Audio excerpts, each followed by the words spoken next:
কি দোষ করেছিল হুসাইন রাদিয়াল্লাহু তাআলা আনহু? বিশ্ব নবীর ঠোঁট মুবারক দিয়া হুসাইনের শরীরের এমন কোন জায়গা নাই যেই জায়গায় নবী আমার ছোটবেলায় চুমা খান নাই। সেই হুসাইন রাদিয়াল্লাহু তাআলা আনহুকে জীবন দিতে হলো। ও মুসলমান, আল্লাহর নবীর কলিজার টুকরা আওলাদের দেহ থেকে মস্তককে আলাদা করা হলো। এজিদ তখন ক্ষমতার আসনে। এজিদের সৈন্যবাহিনীরা পয়গম্বরের আওলাদের মাথাখানা নিয়া এজিদের দরবারের মধ্যে হাজির করে দিল। এজিদ সিংহাসনে বসা, পায়ের কাছে রাসূলের আওলাদের মাথাখানা রাখা হলো। এজিদ তখন তার তরবারিটা বের করে হুসাইন রাদিয়াল্লাহু তাআলা আনহুর ঠোঁটের মধ্যে, এই দাঁতের মাঝখানে ঠোঁটের মধ্যে তরবারির আগা দিয়ে খুঁচা দিতেছে, আঘাত করতেছে। তরবারি দিয়ে মাথার মধ্যে খুঁচা দেয়, পায়ের কাছে মাথা, তরবারি দিয়ে ঠোঁটের মধ্যে যখন আঘাত করে, ওই সময় যায়েদ রাদিয়াল্লাহু তাআলা আনহু বৃদ্ধা হয়ে গিয়েছিলেন। পয়গম্বরের পালক পুত্র হযরত যায়েদ ওই দরবারের ভিতরে দরজার একটা কোণায় দাঁড়িয়েছিলেন। জীর্ণ শীর্ণ মানুষ ডেকে বলে, ওগো ও বাদশা, তুমি তো দেখো নাই ছোটবেলা থেকে আমি নবীজির কাছে লালিত পালিত হয়েছি, নবীজিকে আব্বা বলে ডেকেছি, তার ঘরে আমি পালিত হয়েছি, লালিত হয়েছি। নবীজির ঘরে যখন হুসাইন আসতো, নবীজি এত আদর করতেন, মোহাব্বত করতেন। নবী আমার হুসাইনকে এত বেশি আদর করতেন। তুমি যেই ঠোঁটের মধ্যে এজিদ আমার হুসাইনের ঠোঁটের মধ্যে তুমি আঘাত করতেছো, তরবারি দিয়ে খুঁচা দিতেছো, আমি একবার দুইবার তিনবার নয়, শত শতবার আমি নিজের চোখে দেখেছি। ওই তরবারি দিয়ে তুমি যেই ঠোঁটের মধ্যে আঘাত করতেছো, আমার রহমাতাল লিল আলামিন ওই ঠোঁটের মধ্যে ঠোঁট লাগায়া কত শতবার চুমা খেয়েছে, তার কোনো হিসাব নাই। আমি দেখতেছি ও এজিদ তুমি রহমাতুল লিল আলামিনের ঠোঁটের মধ্যে আঘাত করতেছো, হুসাইনের ঠোঁটে আঘাত করতেছো। ও মুসলমান ভাইরা, এখন আপনাদের কাছে জানতে চাই, কি দোষ করেছিল, কি অন্যায় করেছিল হুসাইন রাদিয়াল্লাহু তাআলা আনহু? তিনি চেয়েছিলেন জমিন যার, এই জমিনের মধ্যে একমাত্র আইন আর বিধান চলবে তার। ঠিক কিনা বলেন?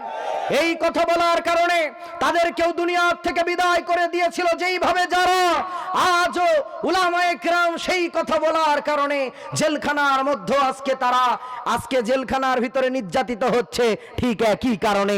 তারা যে কারণে মার খেয়েছিল, আজকে উলামায়ে কেরাম মার খায় ঠিক একই কারণে। ঠিক কিনা জোরে বলেন? আজকে কোরআনের কথাগুলো বন্ধ করে দেওয়া হচ্ছে, আজকে কোরআনের কথা আমাদেরকে বলতে দেওয়া হচ্ছে না। ঢাকাতে আপনারা দেখেছেন বাণিজ্য মেলা চলতেছে, লেডিস জন্ডিস দিয়া নাচানাচি, কেতাকুতি কুতাকুতি রাত দিন 24 ঘন্টা চলতেছে, সেখানে কোনো করোনা ভাইরাস অমিক্রমে ধরে নাই। কোরআনের মাহফিল যেথায়, করোনা ভাইরাস নাকি সেথায়। নাউজুবিল্লাহ বললেন না? আমি চ্যালেঞ্জ করে বলতে পারি, আল্লাহর কসম করে বলতে পারি, করোনা ভাইরাস যেই দিন থেকে বাংলাদেশে এসেছে, বাংলাদেশের কত বড় বড় পণ্ডিতেরা, তারা বড় বড় নেতারা কত সুন্দর করে বললেন, আমরা করোনা থেকেও শক্তিশালী। বলছে কি বলে নাই? তো শক্তিশালী এখন করোনারে ঠেকা, ভ্যাকসিন দেওয়া লাগবে কে? তোরা তো শক্তিশালী, এক ঘুষিতেই করোনা বিদায় হয়ে যাবে নাকি, এরকম কিছু? বেশি অহংকার করলে তার পতন খুব তাড়াতাড়ি হয়। ঠিক না জোরে বলেন? যে জিনিস যত বেশি বাড়ে সে তত তাড়াতাড়ি নিচে নামে। ওগো আমার মুসলমান ভাইরা, আসলে আলোচনা ওদিকে নয়। আর আমি কোনো রাজনৈতিক বক্তাও না, কোনো রাজনীতির ওয়াজও করতে আসি নাই। আগামী বছর আপনাদের এলাকার মহিলা ভাইস চেয়ারম্যান পদপ্রার্থী হিসেবে ভোটে দাঁড়িয়ে আপনাদের ভোটে জয়যুক্ত হয়ে আপনাদের খেদমত করবে, এই জন্য আসছি, এই ওয়াজ করতে আসছি না। আল্লাহর কোরআন বলেছে যেইভাবে আজকের ওয়াজ হবে ঠিক সেইভাবে। যদি কারো চুলকায়, মনে করবেন বাড়ির থেকে বেগুন ভর্তা দিয়ে ভাত খেয়ে গেছে। কারণ আমরা ঝিনেদার মানুষ, আমরা আমাদের ভাষায় বলে থাকি বেগুন আলু আর ইলিশ মাছ এর মতো মজাদার তরকারি আর বাংলার জমিনে হয় না। সকালবেলা বেগুনের ভাজি খিচুড়ি ভাত দিয়ে খাবেন, তার মজা আলাদা। দুপুরবেলা মাঠের থেকে এসে দেখবেন বিবি ইলিশ মাছ দিয়ে বেগুন রান্না করেছে, তার মজা তো বর্ণনাই করা যাবে না। ওই যে আমার চাচা মাথা ঝেঁকাছে, তার মানে আজকে বেগুন দিয়ে বসান দিয়েছে। বিকেলবেলা রাস্তার মোড়ে মোড়ে বেগুনের চপ ভাজি হবে, খাবেন, কোনো সমস্যা নাই। সমস্যা কাদের? শরীরে চুলকানি আর অ্যালার্জি আছে যাদের, যাদের শরীরের ভিতরে চুলকানি আর অ্যালার্জি আছে, ওরা কোরআনের কিছু হক কথা মসজিদে শুনলে চুলকায়, মাদ্রাসায় শুনলে চুলকায়, তাফসির মাহফিলে শুনলে চুলকায়, যেখানে শুনে সেখানে ওদের চুলকানি শুরু হয়ে যায়। এমনকি যারা কোরআনের হক কথাগুলো বলে তাদেরকে দেখলেও যেন কেমন এদের একটু চুলকায়। প্যান্ডেল থেকে দুই একটা কথা শুনে টুক করে উঠে গিয়ে রাস্তায় গিয়ে ফোন দেয়, ক্যাম্পে ফোন দেয়, যে ক্ষমতা ক্যাম্পে ফোন দিয়ে বলে, হ্যালো হ্যালো স্যার, আসেন আসেন আসেন, আমাদের এলাকায় এক জিহাদি হুজুর এসে জিহাদি ওয়াজ করতেছে। করতেছে। এরম কিছু মুনাফিকদের সর্দার আছে না নাই? আল্লাহ তাআলা তাদেরকে হেদায়েত দান করুক, সহি বুঝ দান করুক, বলে না আমিন। আমার ভাইয়েরা, একান্ত আপনজনেরা আমার, এই জন্য আসেন, যে কথা বলছিলাম, তাদের কোনো দোষ ছিল না। উলামা ইকরামের কোনো দোনাতের পথে নিয়ে যেতে চায়, এটাই তাদের দোষ, এটাই তাদের অন্যায়। এই জন্য সব কিছু ধ্বংস হয়ে যাক, কোনো সমস্যা নাই, ওয়াজ মাহফিল বন্ধ থাকবে, মসজিদ মাদ্রাসাগুলো বন্ধ থাকবে, এটাই হলো এদের সবচেয়ে বড় ধান্দা। ঠিক কিনা জোরে বলেন? তবে আমি চ্যালেঞ্জ ঘোষণা করলাম, করোনা যেই দিন থেকে বাংলাদেশে আসছে, 2020 সাল থেকে শুরু হয়েছে, 22 সাল পর্যন্ত একজন গ্রামের মুসল্লি 5 ওয়াক্ত নামাজে ঠান্ডা পানি দিয়ে ওযু করে মসজিদে গিয়ে নামাজ আদায় করেছে।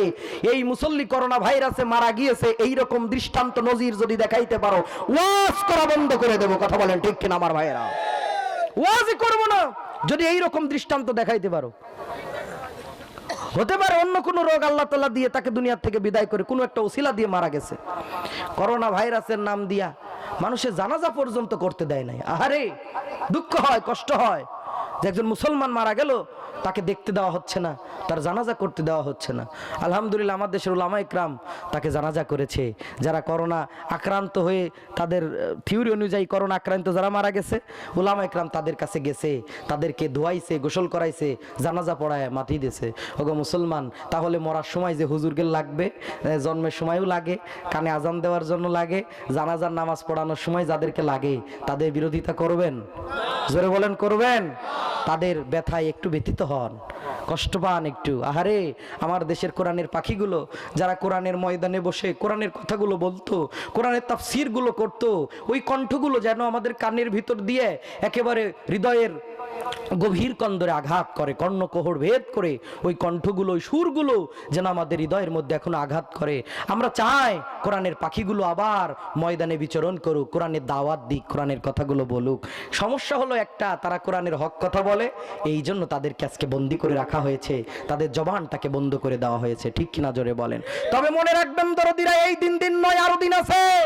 এই দিনের কাঁথা কম্বল নিয়ে যাবে সেই দিনের কাছে। ঠিক কিনা? আমি আমার বক্তৃতায় প্রায় সময় বলে থাকি, বিরক্ত হচ্ছে না তো? এক বিয়াই গেছে বিয়ের বাড়িতে বেড়াইতে, ছেলের বাপ মেয়ের বাপের সুবাদে আমরা কি বলি? বিয়াই না? ছেলের বাপ গেছে মেয়ের বাপের বাড়িতে বেড়াইতে, গিয়ে কয়, বিয়াই শীতকাল গোসল করবো, একটু সরিষার তেল দাও। তো বিয়াই বলতেছে, বিয়াই গত বছর যখন তোমার বাড়িতে গিয়েছিলাম, তুমি আমারে শটে মেরে দিয়েছিলে, মানে পাবনা জেলার ভাষায় বলে শটে মারি দাও, কম দামের লুঙ্গি আর কম দামের গেঞ্জি দিয়ে কুটুম বিদায় করো। তো শটে মেরেছিলে, এইবার আমি তোমাকে শটে মারবো। কি করবেন? শটে মারবেন। তো এইবার বেচারা করে না, 3 দিন গোসল, পিসাবের কালার হয়ে গেছে সরিষার তেলের মতো, বোতলের ভিতরে দিয়ে বসান দিয়ে দিয়েছে বিয়াইরে গায়ে মাখার জন্য। বিয়াই গায়ে মাখতেছে, আর বাসনা শিখে কয়, বিয়াই এটা কোন দোকানের তেল গো বিয়াই? বলে, তুমি দুই বিয়াই মানুষ, তোমারে কি আর দোকানের তেল দহমান করতে পারি? এটা আমার একদম নিজস্ব ঘানির তেল। বুঝতে পেরেছে যে কোন ঘানির তেল তুমি আমারে দিছো। ও বিয়াই, এটা তো 2022 সাল, 23 সাল তো একদিন আসবেই। 23 সালের জানুয়ারি মাসের এই তারিখে তোমার দাওয়াত থাকলো, তুমি আমার বাড়িতে যাবা। মেয়ের বাপ গেছে বা ছেলের বাপের বাড়িতে বেড়াইতে, দাওয়াত খাইতে। দিন তো আর দিন থাকবে না, বসে থাকবে না, দিন তো আসবেই। বেচারা বিয়ার আসার সংবাদ পেয়ে 3-4 দিন আগে থেকে পায়খানা করে শুটকি বানিয়ে বোতলের মধ্যে ভিজাই রাখছে। কত বড় চিটার, মানে বাটপারে আজম। এইবার বোতলের মধ্যে দিয়ে ভিজাই রাখছে ওই মাল, ওই মশলা দিয়ে যখন ভিজাই রাখলো বাজান, বিয়াই বলে, বিয়াই শীতকাল গোসল করবে, একটু সরিষার তেল দাও। তো বলে, বিয়াই ওটা তো বলা লাগবে না, ওটা আমি আগে রেডি করে রাখিছি। দেশে বিয়াইরে মাখার জন্য বিয়াই গায়ে মাখতেছে, আর বাসনা শিখে কয়, বিয়া এটা আবার কোন দোকানের তেল বিয়াই? বলে, বিয়াই তুমি বিয়াই মানুষ, তোমার কি আর দোকানের তেল দিয়ে অপমান করতে পারি? এটা একদম আমার নিজস্ব ঘানির তেল। বলে, বিয়াই এটা আবার কোন ঘানির তেল? বলে, মনে নাই গত বছর তুমি আমার যে ঘানির তেল দিয়েছিলে, এটা ঠিক তার পিছনের ঘানির তেল। কথা বলেন ঠিক কিনা?